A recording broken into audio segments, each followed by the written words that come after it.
Aking sariling sikap, guys. Nakaluto na ako ng pagkain ko. Wala pa akong naiisip.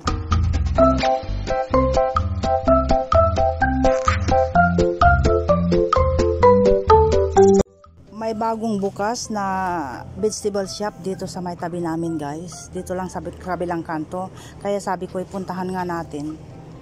At makimarites. Sa totoo lang, wala akong bibilhin, guys. Kaya lang gusto kong sumilip lang kung anong meron sila. And at the same time, makimarites na rin dahil karamihang naan dyan yung mga kapitbahay namin. Pero maganda siya, guys. Well organized ang pagkakasalansan nila. So, nahihiya naman akong hindi dumampot. Mayroon pa tayong mga vegetables sa fridge natin. Pero nakakahiya ding hindi dumampot, di ho ba? Yan lang po ang nabili namin. Nakabili ako ng kamote, siling pahaba, repolyo, tapos grapefruit. Ano pa yon, yung isa doon? Talong. At potato. Yung potato, mga 10 kilo yan. Nakabili rin kami ng konti. Nakabili ako ng grapefruit na 3 at yun, na-miss nila ang isa't isa, si Bunso at saka si Lucky. Ayun sila. At si Jessie naghuhugas ng pinggan. Apurahang luto lang ito, guys, spaghetti. Wala sa isip ko, wala sa desisyon ang pagluluto ko ng spaghetti.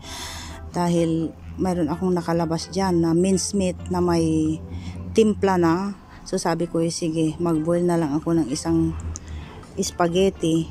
Wala yung dalawa.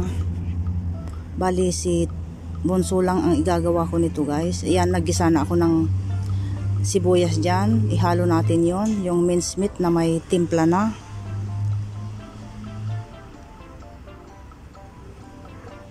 At gagawin nating meatballs at igisa natin sa may sibuyas, guys.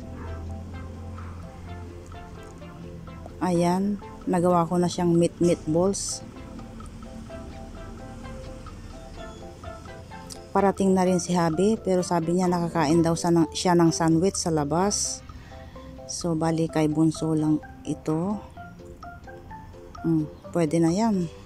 Ayan, yan na po siya, yung sauce natin para sa ating spaghetti. Gutom na daw si Bunso. Ang siste, wala po tayong cheese, pero okay na yan.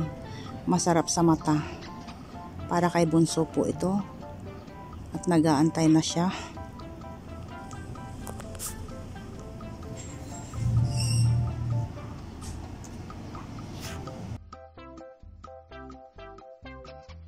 Walang cheese. So okay na rin siya. Ayos na rin.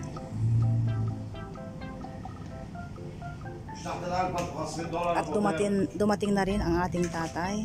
Pero ayaw daw niyang kumain pa. Mamaya pa daw.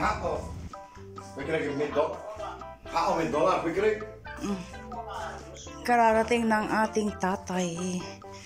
Balik tayo dito sa kusina, guys. Meron pa akong naiboil na taba-taba ng baboy dyan kahapon. So ipinainit ko lang. Ibinoil ko din ng konti. And then ano bang nilagay natin dito, guys? Repolyo, siling pahaba, gabi, may gabi dyan. Tapos potato din. Tapos sinampalukan po yan, guys. Sariling sikap. Sabi ko kakain na lang ako ng spaghetti, pero hindi ko siya bet. Total na i-boil ko naman na itong taba-taba ng baboy. So madali lang siya. Ako naman ang kakain, guys. So kain po tayo. Without rice, guys. Hindi tayo magra-rice. A few inches later.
Ayun, lumulubog na yung ano kanina, yung haring araw. Tapos biglang sumikat, guys.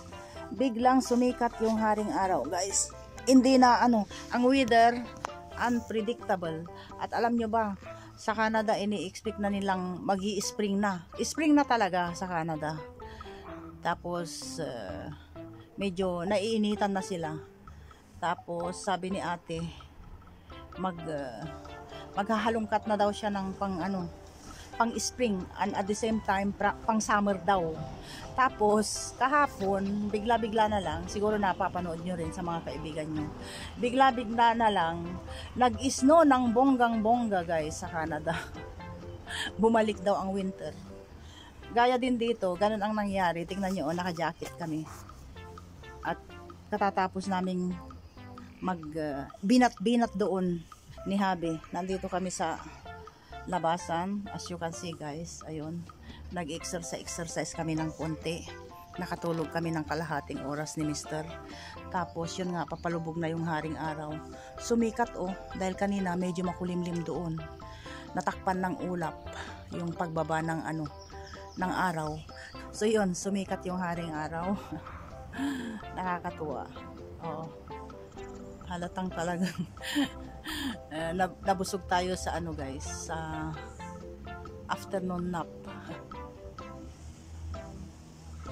So ayun si Mr. Sumakit din yung tuhod. So binat-binat kami. Opo. So yun, guys. At ano na naman ba ipapakita ko dito, guys. Nandyan pa yung sampayan namin. Nasa loob siya kanina. Tapos nilabas ko. And then ipakita ko na naman ito. Last time pinakita ko pero maliliit pa sila. Ngayon lumaki na sila, guys. Kaya ang ginagawa ko, inililipat ko dito sa mga pasok, mga ganyan. Yung ating pitchay.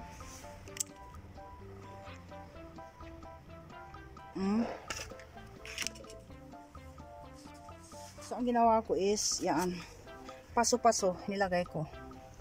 Gaya last year, ganyan ang ginawa ko, guys. Nakakawiling pagmasdan ba pag malaki-laki na sila.